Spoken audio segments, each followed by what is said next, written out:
Yes, That's you are good. Okay. great. So yes, I'm Lisa Zulik. I'm the Director of Nutrition Services at God's Love We Deliver.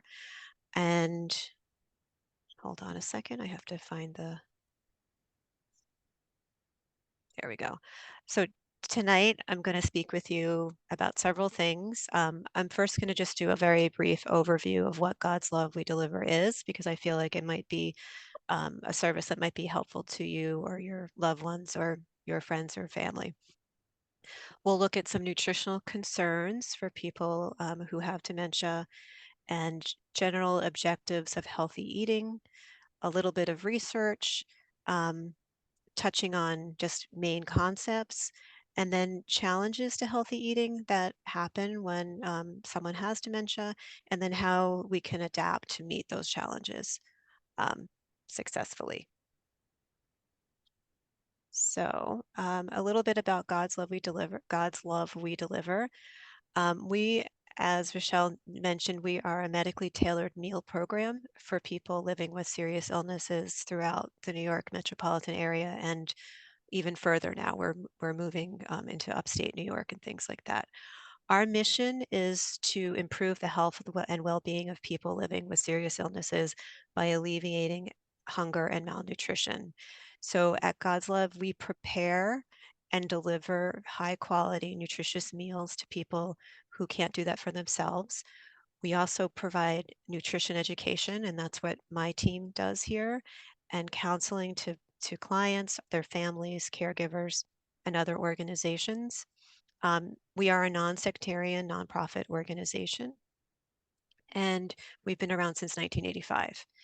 So every day we're serving people throughout the metropolitan area, about 7,500 people at any given time. Just to give you a little overview of what we do, we are on track to serve about 4 million meals this fiscal year to over 14,000 people. Every day we're in our kitchen here in Soho. I'm in Lower Manhattan. We cook about 15,000 meals with our staff and volunteers, and we serve people with over 200 different diagnoses, including Alzheimer's, dementia, and many others. So that's a little bit about God's love. I should also mention that all of our services are free of charge, and we serve the person who has the chronic condition, but also a caregiver who's living in the home and any dependent children as well. So we feed the entire family actually, and I think that's very important. We'll talk a little bit about caregivers, but caregiver burden is something that we have noted and that we want to help alleviate as much as we can. So this is how a little bit of how it works quickly. Clients are referred to us either by medical professionals or self-referrals. We also get clients refer themselves, or family members refer their family members. When someone comes onto the program, they receive a nutrition assessment by someone on my team. I have 11 registered dietitians who we work with everybody one-on-one. And then we tailor their meal plan. So it's the most appropriate thing for their condition, their preferences, allergies, etc. And then we have, this is a picture of where I am right now. That's our building in Soho. Um, on the second floor is our kitchen. So all of the food is cooked in our kitchen by our culinary team. Meals are flash frozen and then delivered to clients in our refrigerated vans several times a week. And throughout this whole process, I should note that people have access to a dietitian. So anything changes, we're able to help address those changes. We also have a lot of nutrition booklets. I won't go into this now, but the one, Nutrition for Older Adults, for example, that does have a section on dementia as caregiver. And we have a whole book on nutrition for caregivers. And this is covering caregiving for different illnesses, but also about the caregiver themselves. So all these things are available on our website. You can download them. We can also mail out individual copies if anyone is interested.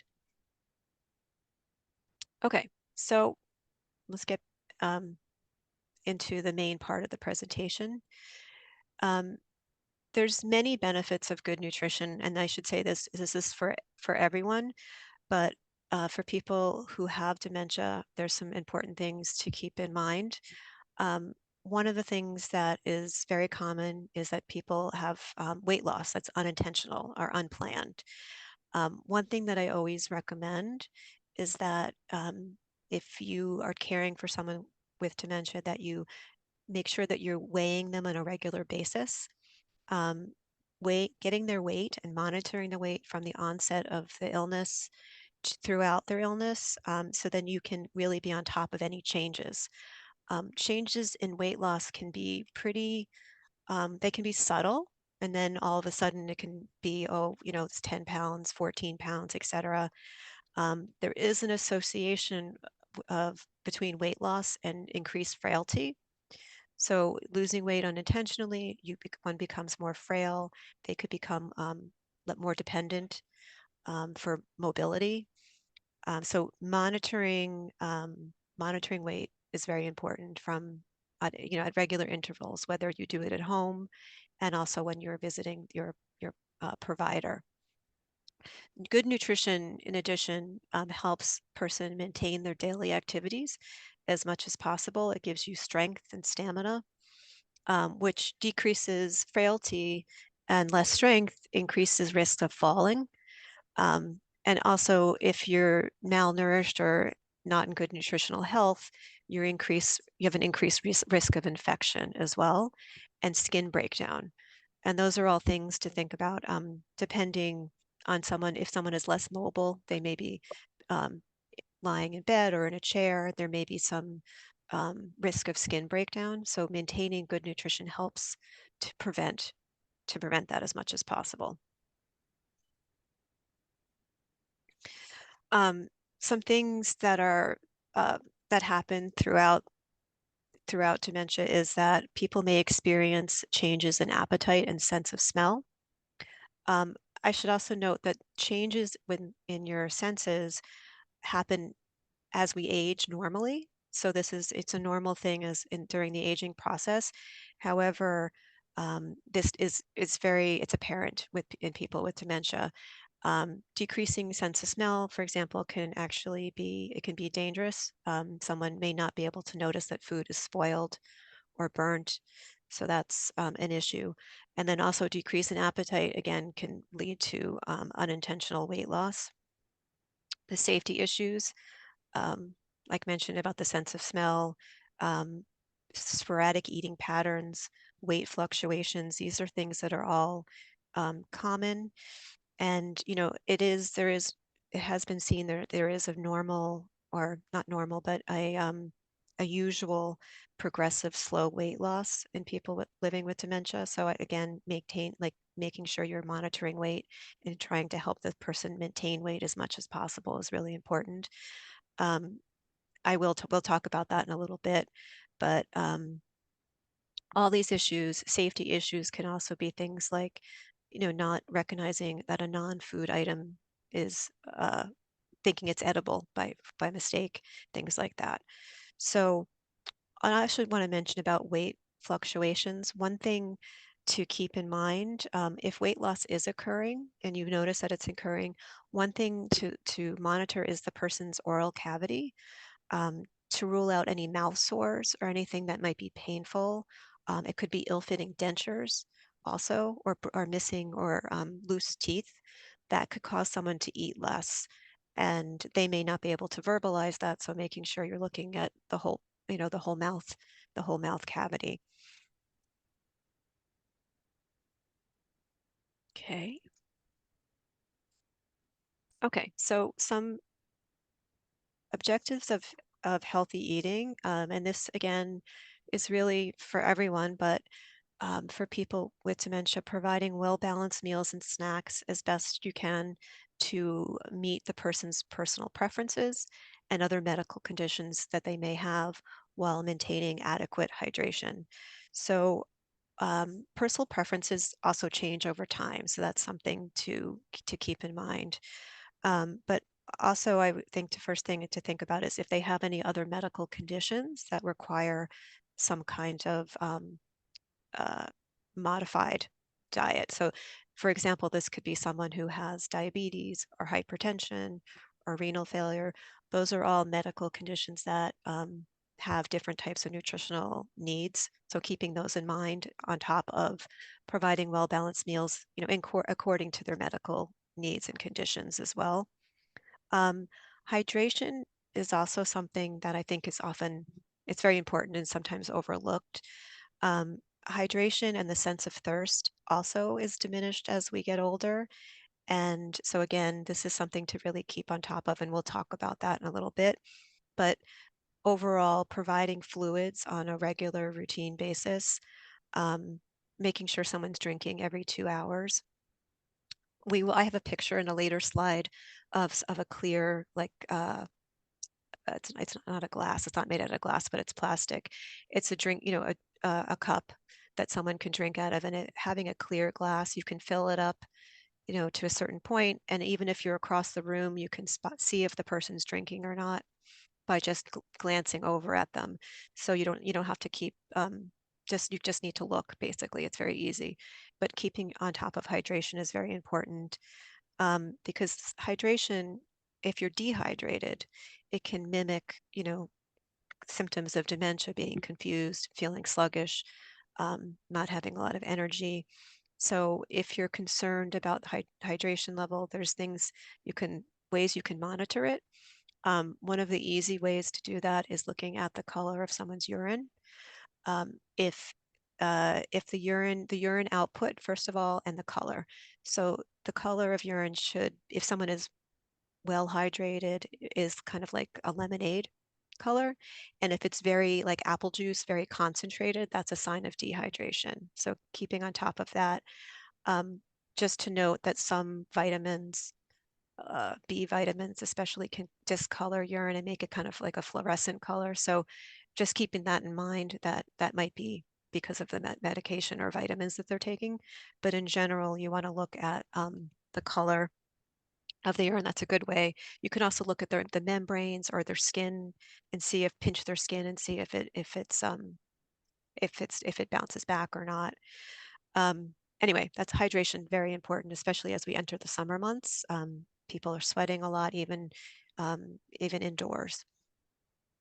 Again, nutritional goals and hydration they can vary according to someone's activity level. Um, if someone is pacing or walking a lot, that's increased activity level. They may need more, might have larger nutritional needs. Also, the stage of their disease, if they have any other illnesses as well. And that could be like a fever, an infection, or if they have a fracture, a bone fracture. All these things increase your needs for food. Basically, your needs become higher if you're fighting any kind of infection or things like that. So thinking about how you can manage the person's preferences along with providing well-balanced meals and snacks throughout the day is key. And we do have a question in the chat. Oh, go ahead. If taking vitamin D, how do you check for the dehydration if not in the urine? I don't believe vitamin D discolors urine. Um, I think it's the B vitamins in general that do that. So I don't think vitamin D alone you'd have a problem. But you could also check the urine at a different after, if you take the vitamin in the morning, check it maybe later in the day would be easier, a way to avoid any issues with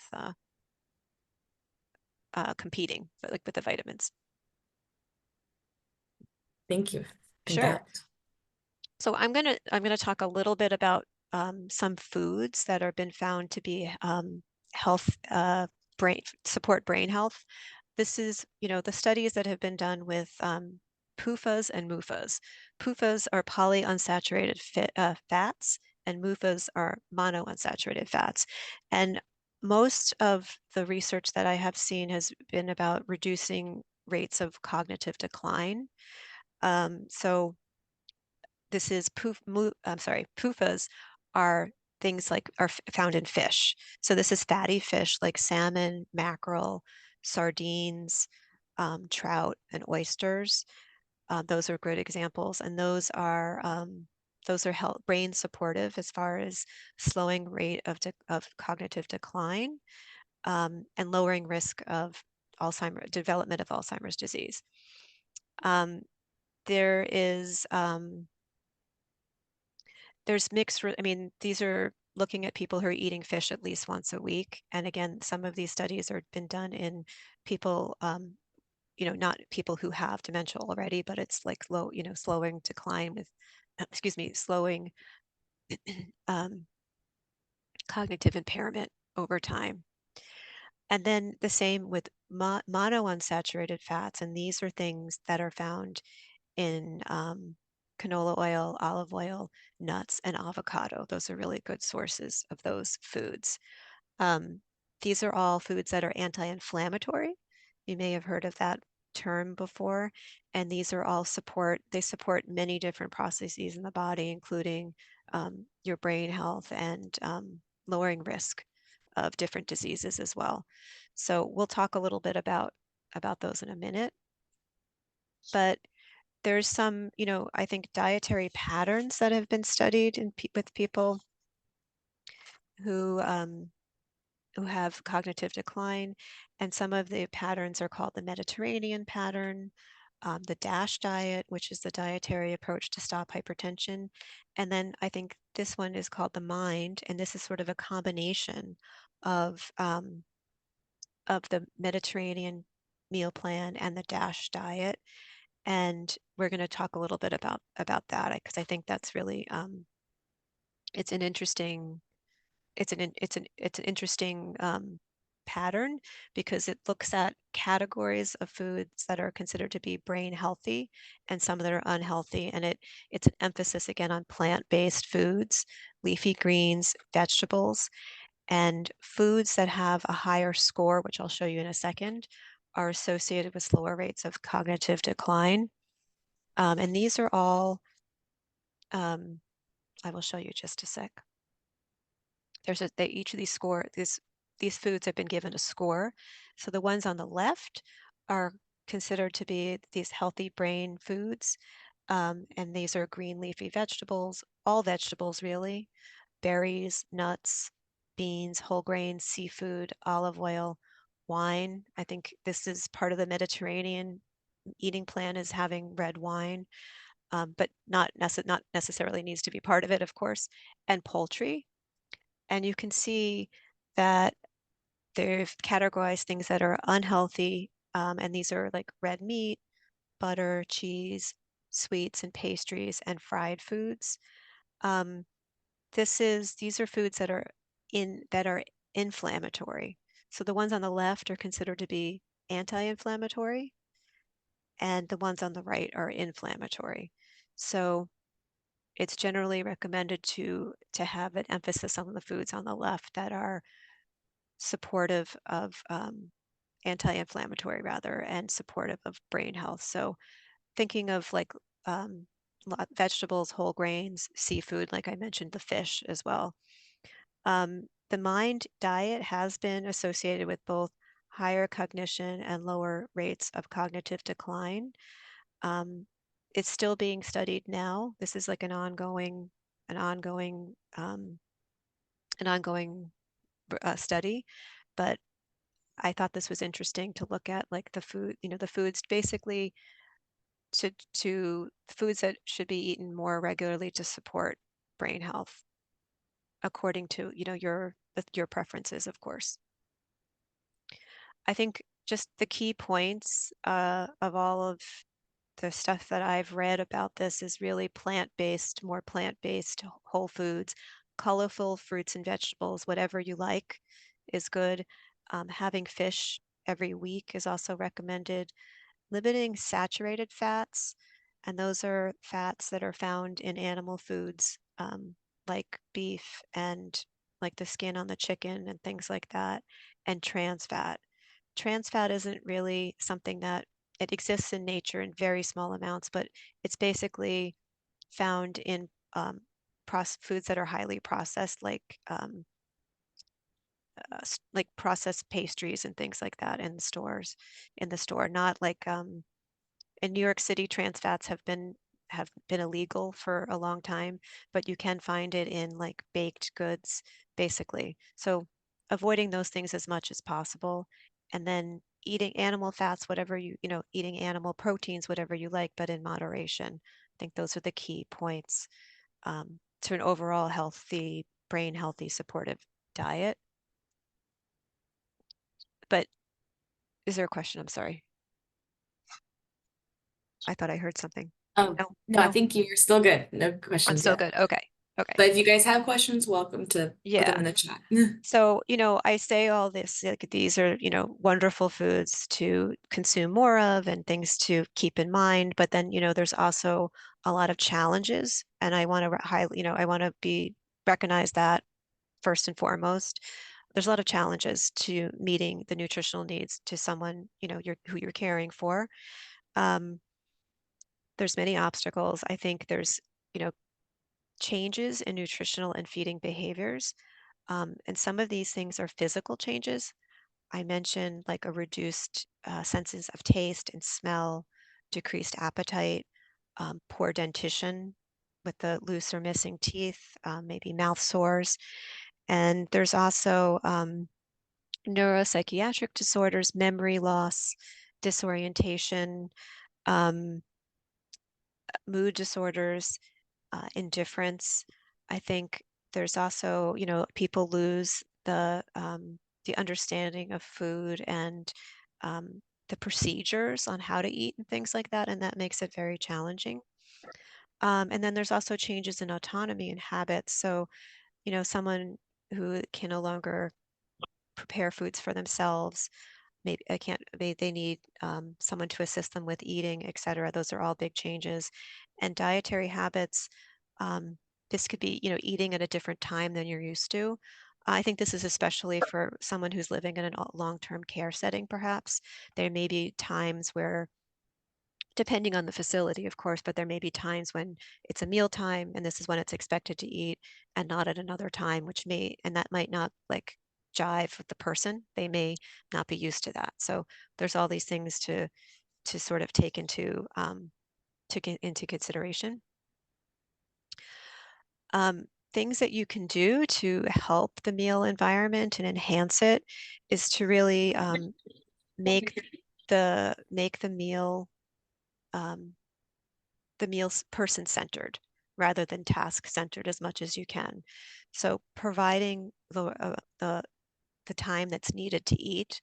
It does take long, it's going to take someone longer to eat now, perhaps, but providing a calm, well-structured, well-lit, a calm, maybe some, no TV on, exactly things like that to make it a very focusing on the person rather than I need to feed this person right now. Um, and then offering appropriate physical or verbal cues. Again, someone may need a cue to how to, they forgot the eating process, for example. So trying a verbal cue first, like, this is your spoon, give them the spoon, here are your potatoes, and guide them to eating. Physically, you can gently help them and guide them to their mouth, providing reinforcement, positive reinforcement as well. Um, I think it's, you may all experience this and know this already, but giving someone, asking a traditional question like, are you hungry? Do you want to eat? That might not be appropriate, but really giving the cues that are more, here's your spoon, like going through the procedures. The time of day is also very important. I know that there's often people try to capitalize on the midday meal because that may be the time when the person is more, their cognitive abilities may be at their peak. I know when people, there's something called the sundowning effect, which you may have heard of, but as the day goes on, people's cognitive abilities um, may go down as well. They have been expending a lot of energy, throughout the day, maintaining themselves, and at the end of the day, they have less. So whenever, and this may be different for different people, but whenever you have you're able to capitalize on the best time of day, that's the meal to really focus on. Um, Also in the home, using contrasting colored dishes, things that are sturdy. I have some examples in a photo later on. Um, I think contrasting colors, if you're going to use a placemat, for example, the placemat may be a different color than the dish that's on it. So you should provide some contrast so the person is not confused. Um, Also contrasting the food and the plate. So if the food is one color, maybe if the food is green, the plate is white, or something. If you're serving potatoes, maybe not on a white plate, so they can see where the food ends and the plate starts, and there's a contrast. That can be helpful. Also, non-skid, either a, a bowl or a plate that has a non-skid bottom, or even using a damp washcloth underneath it so the person can feed themselves as much as possible. I think that's very important is, to help someone maintain as much independence as they're able to make the placemat like more accessible for them. Also, for safety reasons, removing non-food items from the area. So this could be papers, condiments, things that may be ingested. You want to remove those from the area. And then also sometimes smaller portions work well. So serving one food at a time, like maybe offering one thing and then something else. So sequentially offering different types of foods. That may minimize confusion and be less daunting. And also for safety considerations, if someone may be prone to putting too much food in their mouth at once, having a smaller portion, one thing at a time, may lessen that chance as well.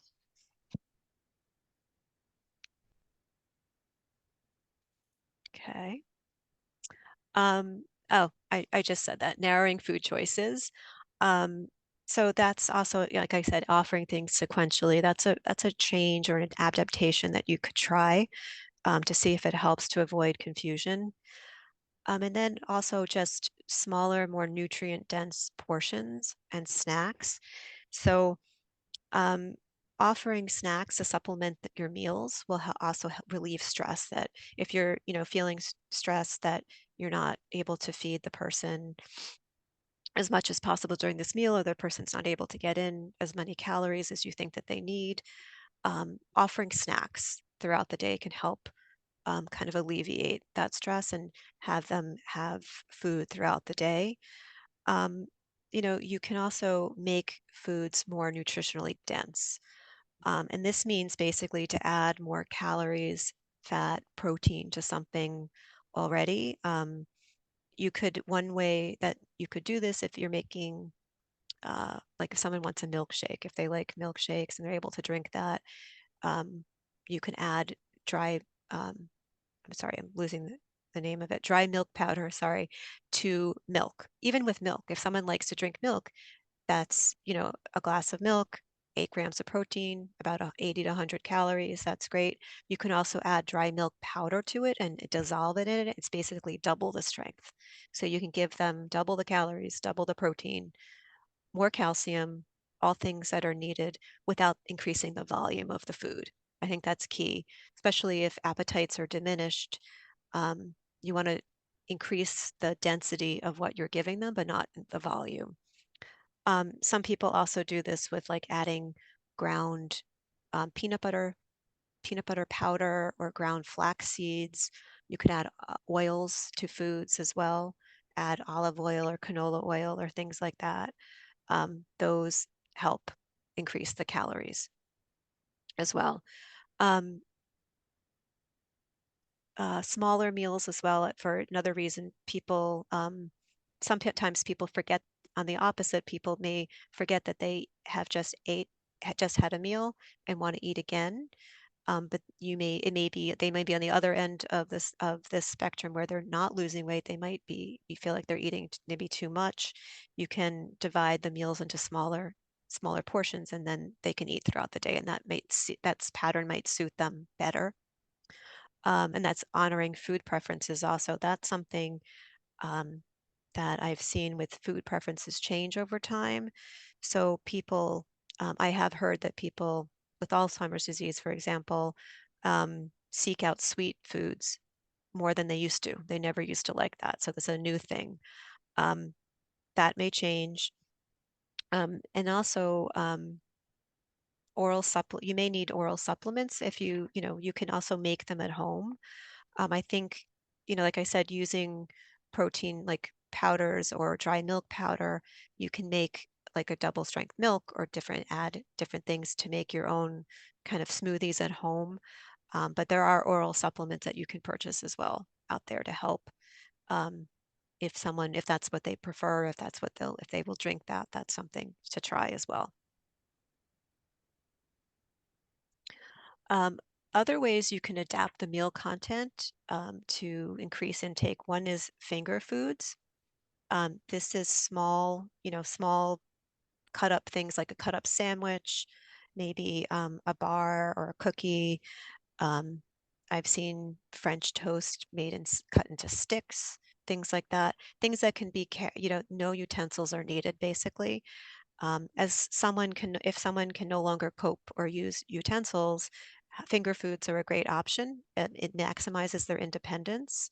They're able to feed themselves as long as someone doesn't have any chewing or swallowing, issues, and they could even walk around with finger foods in their hand if that's, if it's safe for them. It's all, uh, individualized. Um, and then again, like I mentioned, smaller amounts could be something to try. And then temperature of foods. It's interesting that um, avoiding very hot things, I think, is really for safety reasons, like very, very hot liquids. You don't want people, or soup, very, very hot soup. You don't want people to have a burn or anything like that. But warm or well-chilled items can stimulate the swallowing reflex for a person. So it can enhance taste also. Like, I'm sorry, um, the temperature uh, can stimulate the swallowing reflex, which can help someone when they're eating. But then also tart foods, which have like lemon or citrus, they also are very flavorful, but also can stimulate the swallowing reflex, and that can enhance someone's ability to eat as well. So those are things to keep in mind. Um, Over time, um, muscles and the nerves require, I think we had a speech pathologist on the call. They would know intimately about this, but swallowing, the ability to swallow is diminished, and it results in something called dysphagia, which is the loss of or inability to swallow. And can be can be very serious. If someone with dysphagia, they can aspirate food or liquid into their lungs, which can cause an infection and can be very serious. So um, symptoms of dysphagia, if you suspect this, symptoms include someone who coughs during or after meals, choking, a gurgly voice or drooling. Those are all symptoms. And that's something I would speak to your medical provider about and uh, ask for a speech swallow evaluation from a speech pathologist, language pathologist. There's many different stages of the swallowing function. And if they have a speech language pathology expert does an evaluation, they can really pinpoint the problem, and they may be able to offer different types of consistencies for food. The person may need minced, pureed, or thickened liquids. They can really pinpoint exactly what the person needs. Um, and this may, they may go through this need that their needs may change over time. So they may start, which they need like a soft or bite-sized foods, and then they might need minced to pureed and things like that. So making sure that there's a speech pathology evaluation, I think, is really important if you have any if you suspect that there may be some swallowing problems. The experts can help and figure out what the person needs exactly.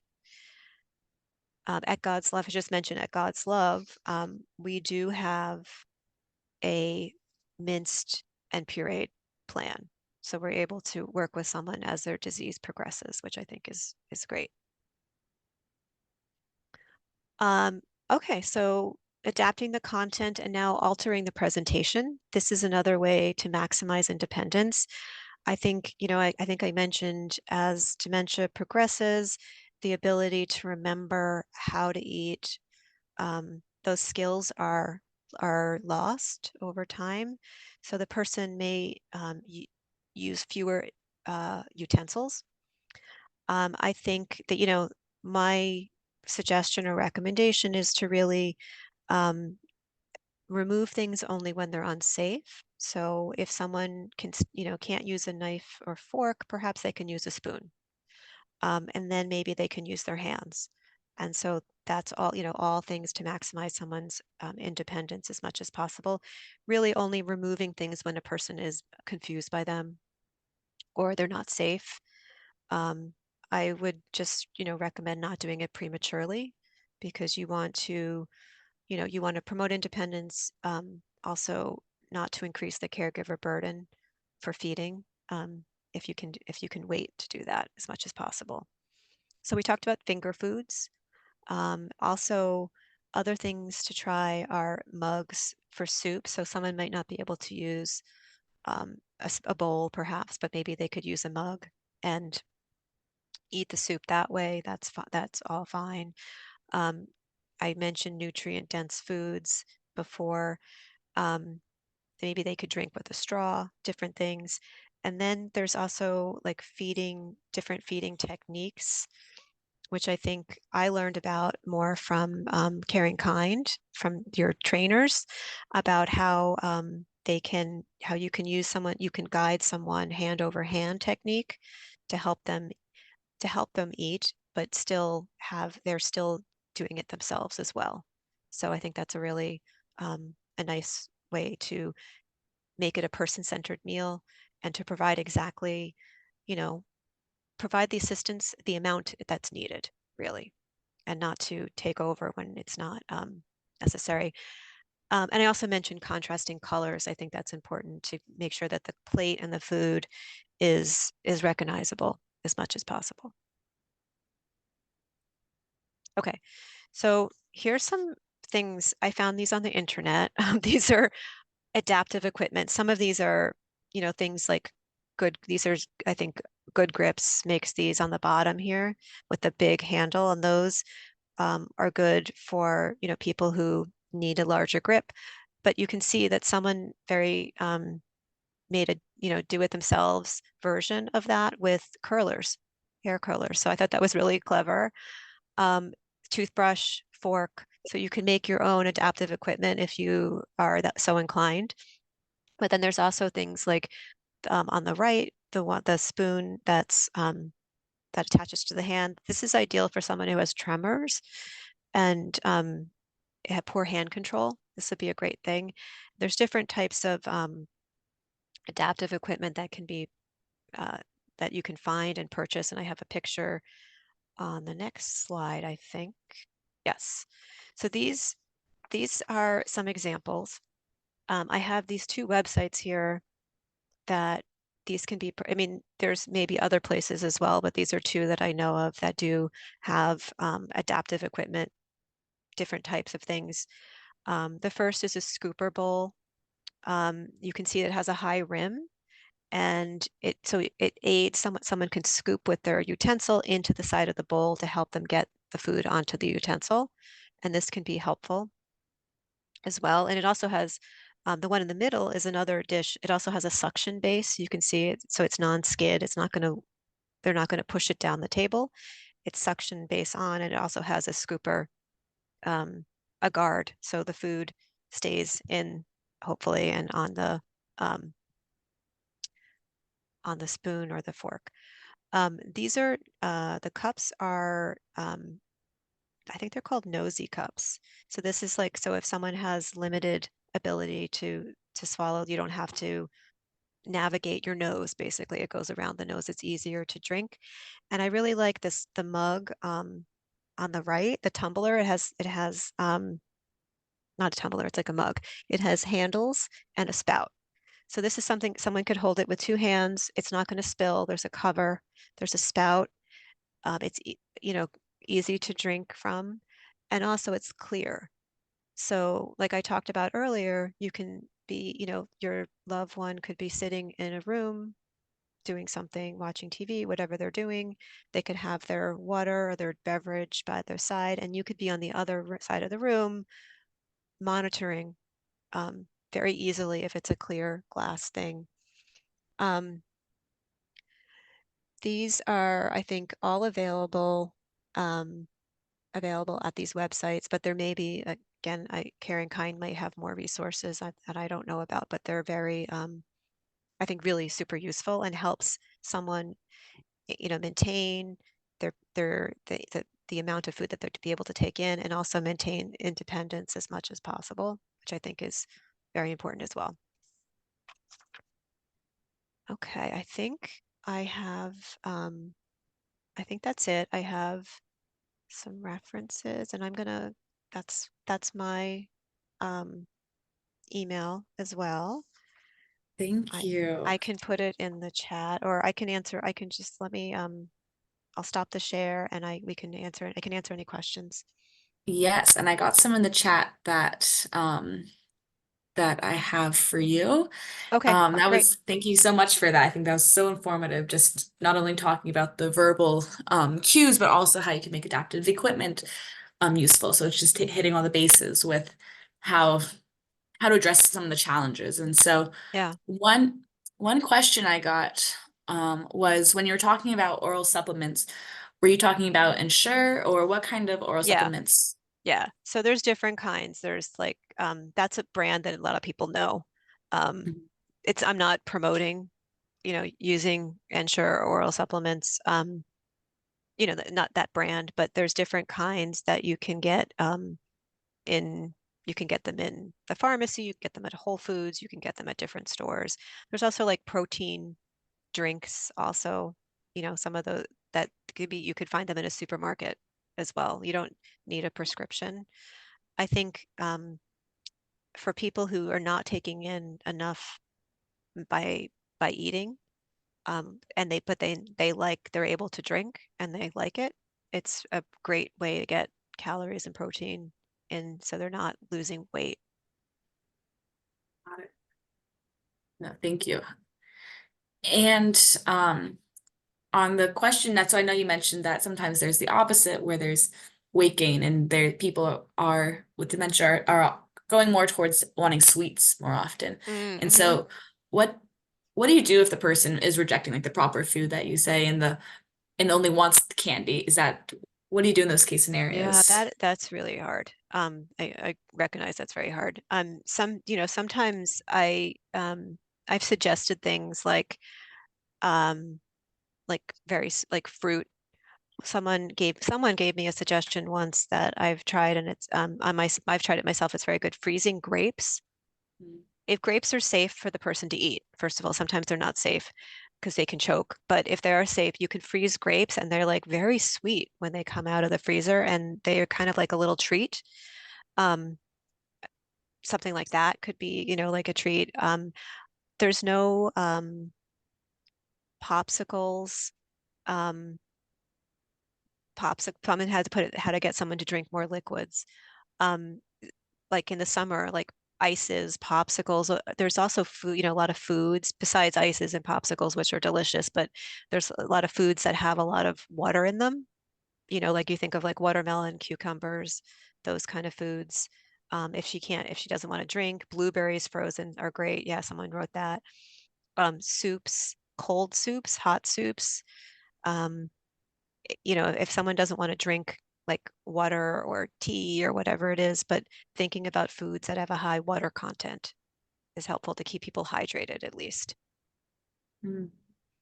That's good. I know like watermelon, for example, like that has a lot Oh, of water, and so that yeah, sounds like great both summer, but also food that can do both. yeah. And are there good websites with recipes for soft diet or nutritional shakes that you recommend, or how do you promote that type of diet? Um, yeah, I'm gonna just look something up if I can, because I do know one that I think it's essential if for someone who has who needs a puree. There's I just have to look it up. I think it's called Essential Puree. Can you still see me? Yes. Okay, I just closed something. I just want to make sure I have the right website and I'll drop it in the chat. There is a woman who Essential Puree A to Z cookbook. Her name is Diane Wolf. She has a cookbook and I think she has a website too. Um, I'm not sure, but I will put the name, I'll put the link to her book in the chat. And oops, that didn't work.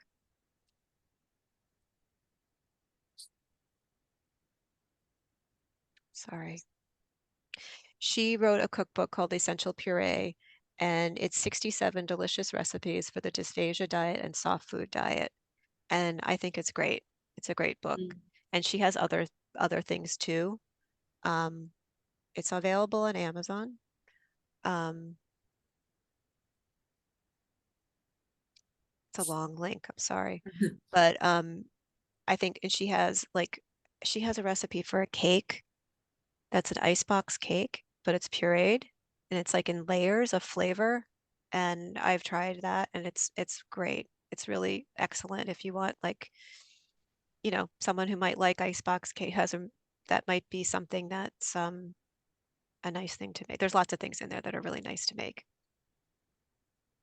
Great. No, and I like the resource. So if Hmm. people want to look into that book, the link is in the chat. And we also have another question from Victoria. When diet is low phosphorus and low potassium, an individual loves to cook or eat worldwide cuisines, Mm. how do you work with that like specific diet? So someone who has a renal diet, it sounds like. Um, I think, one thing that I look at is that there's potassium is found in a lot of foods, but there are lists of foods that are moderate to lower potassium levels. And we have on our website at God's Love, we have a book for people on dialysis, for example, that has a list in there. So I would emphasize, I mean, and there's foods there that it can be found in, cuisines from all over the world. Phosphorus, um, the recommendations for someone on a renal diet has been liberalized in recent years. There's phosphorus that's naturally occurring in foods. Um, that, and then there's phosphorus additives, things that are added to foods during processing. The foods that are naturally occurring phosphorus is not that bioavailable in the body, so the body can't use it as efficiently. So it's not uh, the biggest concern for people with renal failure, the phosphorus that's naturally occurring in food. So the rules around, not the rules, but the guidelines rather have been um, liberalized around that. It's really the thing that I would be concerned about is phosphorus additives. So avoiding those, because those are very bioavailable in the body can use those very efficiently. And those are anything that has phosphate, if you read the ingredient label, and this is found in processed foods. So it's not going to be found in, like a grain or a carrot or, um, yeah, it's going to be in maybe if you buy chicken that has been like um, processed to some degree. Like sometimes they have chicken and they marinate it, or there's flavorings or enhanced it. Those are things that are very high in phosphate additives. So I guess my long answer to this is I would really pay attention to like if someone really likes to cook, cooking from whole foods and more from scratch and looking at you can look at making sure you're reading your labels and avoiding the phosphate additives as much as possible, and looking at lists of foods that are lower in potassium, for example, and trying to choose those. And there's plenty of those that I think are could be represented from like cuisines around the world. And I think that also hits on just when you're working with someone who has dementia, but then also another chronic disease, just diabetes or dialysis or something. How do you Yeah, bring the two together to do a well-balanced diet with the challenges that come from both of those? yeah. I mean, I think, like I said, you have to um, think about the offerings in using in the lens of what other illnesses they have. It also, I would also think about perspective about the person's quality of life and their preferences and what stage of illness they're in. And there, things like that should also be, I mean, should be thought about as well. Um, Depending on, and so if someone is more advanced and maybe their diabetes isn't the number one thing anymore, Mhm, maybe it can be managed better with medication, and having the foods that they enjoy is more, it becomes more important, or foods that they, are prefer at this point, you know. mhm, So I think um it's a hard thing to think about, but I think it's something um to add into the equation is like what what's the most important thing to like to distill at this point. And that changes, I think. Could mhm. change. Yeah, I think it's all about the changes that come with the journey of dementia and Yeah. how your diet goes along with that. And so going along with that.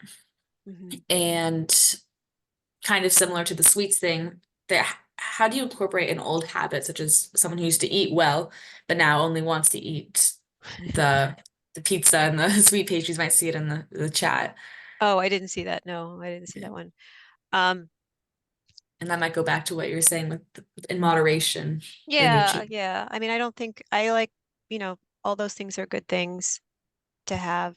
But I think, trying to continuously try to offer other things as well. And maybe it may be somewhat frustrating, but having pizza is not a terrible choice to make. Pizza's great. People, if that's, but throughout the day and the week, having other options available, and hopefully, they will accept it at some point. But I also don't want people to feel, you know, I'm presenting ideal situations that are not real world sometimes. So, you have to do the best that you can with what you have and what the situation is at hand. Yeah, it's a lot of these are what should be happening, but being knowing that sometimes People are what. people, and, Mhm. things, you know, you have to adapt to that. And their transcript and recording will be available. So yeah, this is being recorded right now. So we'll have it on our YouTube channel. There'll also be the presentation attached to the email that you'll get tomorrow on the survey. Do we have any last questions for Lisa? And I see Ann Kenny wrote, that's wonderful advice. As the disease progresses, we can focus more on the QOL rather than Quality of the best life. time. Well, yes. Yeah. No, I 100%, I, if you can take something, I hope you take that, because and also like I said, the mealtime being person-centered, it's also a time to connect, for people to connect, and, um, trying and making a new ritual, whatever that is at the time, so taking that time and, um, hopefully it's, trying to, I know it's things are stressful, but, trying to have that connection. And I think food is something that connects people throughout their Mhm. life.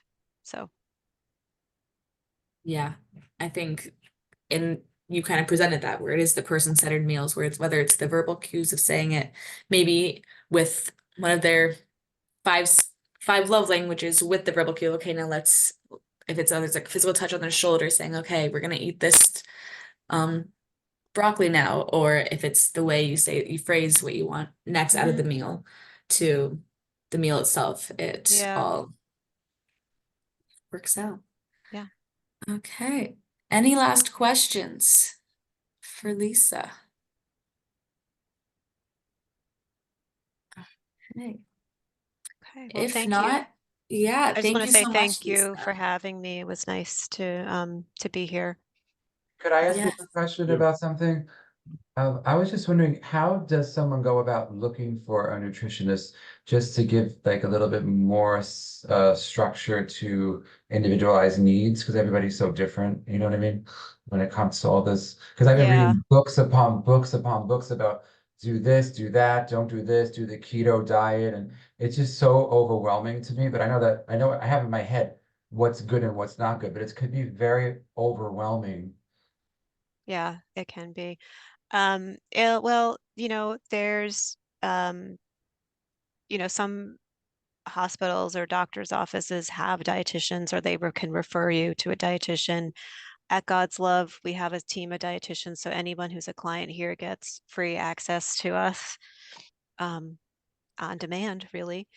But the Academy of Nutrition and Dietetics is our it's our uh, credentialing, or it's a organization of dietitians, registered dietitians. They do have like a board where you can, sorry, what am I saying? Where you can go and search for a dietitian in your area. So if Okay. you type in like your zip code 10013, it'll tell you who's, thank you for putting, um, they will put it, you can put in the zip code and they'll tell you who's in your area. I'm not sure. I think it might also say like if they take insurance or what types of insurance and things like that. But the Academy of Nutrition and Dietetics, it's eatright.org is our, not our, I'm a member, it's not mine, but Okay. it's the website, and they may be able to steer you to someone in your area and you can work from there. Thank you so much. I mean, I just feel that it's so important to have nutritional value every day in your system. But I don't know, Mhm. do you think that that actually helps slow down things if you're eating well, or if it's not really truly proven, but it doesn't hurt Yeah, to. it doesn't, it depending, I think it maybe, it may not slow cognitive decline in a person, but it also can help them maintain a better quality of life, reduce falls, reduce risk of infection, um, reduce like pressure ulcers, like help them heal better, things like that. So I think there is a lot of power in nutrition, um, in maintaining quality of life. Um, Thank you. Caregivers, yes, caregivers is hard. We do have a book on our website called It's Nutrition for Caregivers. And it's in English and Spanish. I should say all of our materials are in Spanish as well. And you can download that. Um, and if you want a copy, uh, if you could put this in the chat too, Rochelle, sorry. No problem. Because I'm not nutrition at glwd.org. That's the website for my department, and we can send you a copy. Nutrition@glwd.org. Yes, please. Thank you. Okay. I appreciate that. Thank you. Thank you, Lisa. Yeah, you're welcome. I just could I ask one quick question? Like just one more thing I appreciate, like the vitamins. What do you do if someone doesn't feel comfortable taking vitamins and it causes supposedly indigestion and it's too big and it's too, I mean, because I feel like you should be having that with I always take my vitamins with orange juice and then I take a little bit of bread. I mean, how do you help someone who feels indigestion when they're, taking vitamins? I mean, it's an individualized issue, I guess, but Yeah, I mean, sometimes, people, it depends on the person's diet. Like vitamins are sometimes just like an insurance plan. They're not, if you're generally eating different fruits, vegetables, grains, proteins, you might not need a vitamin. So maybe someone doesn't need this type of vitamin, they just need like a vitamin D or something like that. That might not be another option. Um, taking vitamins with, uh, if you take iron with orange juice, that improves absorption, but um, okay. it's not necessary for all. Maybe it's the orange juice. because that's very acidic. That could be, you know, I just read a study a few months ago, the Cosmos study from Centrum, and how this is supposed to help the situations improve. And that's why I'm stuck on the Centrum vitamin. I don't know why. I just feel like I feel like I'm trying to do the best I can. Doing It the makes best you can. That's all you can do. makes That's me good. feel good, you know, at Yeah. least I'm Yeah. trying. So if I force someone twice a day, it's like I'm only doing it because I love the person. Not force, but I understand. Yeah. thank you, Lisa. You're welcome. Okay. And thank you guys. Thanks for the questions. I always love like a good presentation that's follow up with just personalized experience. And so it's really great. And this will be, again, it's recorded, it'll be on our YouTube. So if you want to share with others, if you want to revisit any of the material, we'll also have the slides and the email you'll get tomorrow from the survey. So thank you again, Lisa. It was You're welcome. great, Thank you. and have a great rest of your night, everyone. Bye-bye. Bye.